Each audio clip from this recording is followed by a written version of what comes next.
गाड्या बनवणारे रोबोट्स आता त्या दुरुस्त करण्याची पद्धतही बदलत आहेत. बघूया तरी कसं. आपण आधी बघूया कार कशा बनतात आणि मग कोलिजन दुरुस्तीत काय नवीन आव्हानं आहेत. 200 ते 400% एवढी मोठी वाढ होते जेव्हा मॅन्युअल वेल्डिंगची जागा रोबोटिक वेल्डिंग घेतं.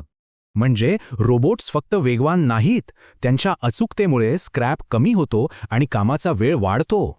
याच अचूकतेमुळे ॲल्युमिनियमसारखे हलके आणि मजबूत मटेरियल्स वापरता येतात आणि गाड्या जास्त सुरक्षित होतात. पण विचार करा, जेव्हा इतक्या अचूकपणे बनवलेल्या गाडीचा अपघात होतो तेव्हा काय?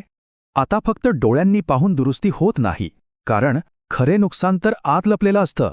यासाठीच टॉप गॅरेजेस AI डायग्नॉस्टिक्स वापरतात. याला कारचा MRI म्हटलं तरी चालेल. याचा फायदा? काम खूप जलद आणि अचूक होतं आणि पारदर्शक रिपोर्टमुळे ग्राहकांचा विश्वासही वाढतो. म्हणून आता दुरुस्तीची पूर्ण प्रक्रियाच बदलली आहे. स्कॅनपासून ते रिकॅलिब्रेशनपर्यंत सगळं तंत्रज्ञानावर आधारित आहे. आधुनिक कार्स दुरुस्त करायला त्यांना बनवण्याइतकीच अचूकता लागते, म्हणजे रोबोटिक अचूकता.